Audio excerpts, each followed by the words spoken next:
तन्हा नदीम 25 साल का लड़का एक छोटा सा शहर दादू शहर में रहता था। उसके चेहरे पर हमेशा एक गहरा एहसास था, जैसा कुछ खो दिया हो।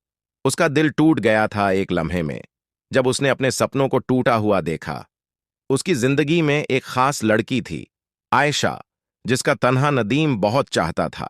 मगर जिंदगी ने उसके साथ कुछ और ही रास्ता तय किया। आयशा ने अपना रिश्ता किसी और के साथ बनाया, जिसे तन्हा नदीम से प्यार था। तन्हा नदीम अपने दिल को छुपाकर हर पल मुस्कुराता और दूसरों की खुशी में खो जाता।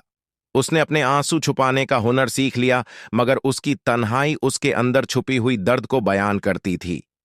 हर रात तन्हा नदीम अपने कमरे में बैठा अपने दिल की दस्तक सुनता।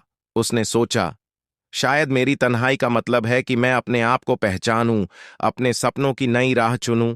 उसने तय किया कि वो खुद को ढूंढेगा। अपनी दादू के पुरस्कून कस्बे में तन्हा नदीम एक नौजवान लड़का, जिसके ख्वाब दरियाए सिंध की तरह वसीया थे।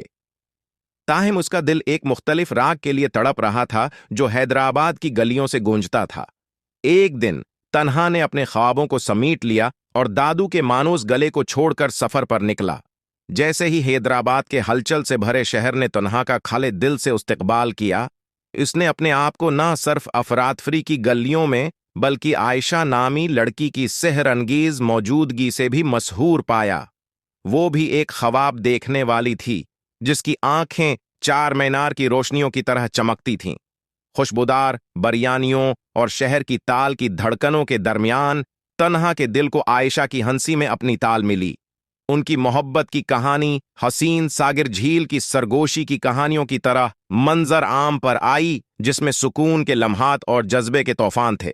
नेकलिस रोड पर शाम की सीर से लेकर तारीखी कुतुब शाही मकबरों के नीचे ख्वाब बांटने तक, तन्हा और आयशा ने मोहब्बत की एक ऐसी टिपिस्ट्री बनाई जो हैदराबाद की भरपूर तारीख और मुतहर्रिक सकाफत की अक्कासी करती है।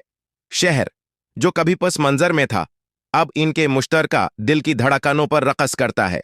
ताहिम जिस तरह चार कमान वक्त के इम्तहान के खिलाफ मजबूत खड़ा है, तन्हा को एक मखमसे का सामना करना पड़ा, जो दादू में उसकी जड़ों और हैदराबाद में परवान चढ़ने वाली मोहब्बत के दरमियान फटी हुई थी। ये सवाल गोलकंडा किला की मेहराबों में गूंज रहा था कि उसका दिल कहां से ताल्लुक रखता है। आखिर में तन्हा को एहसास हुआ कि मोहब्बत की कोई सरहद नहीं होती। एक आवारा की हिम्मत और शायर के दिल से उसने दादू की पुरानी यादों और हैदराबाद की रौनक दोनों को अपना लिया। तन्हा नदीम की कहानियां न सिर्फ दादू और हैदराबाद की गलियों में गूंजती हैं, बल्कि एक याद दहानी के तौर पर गूंजती हैं कि मोहब्बत बहते हुए दरियाए सिंध की तरह अपना रास्ता तलाश करती है, अपने छोने वाले मनाजिर को जम और माला माल करती है।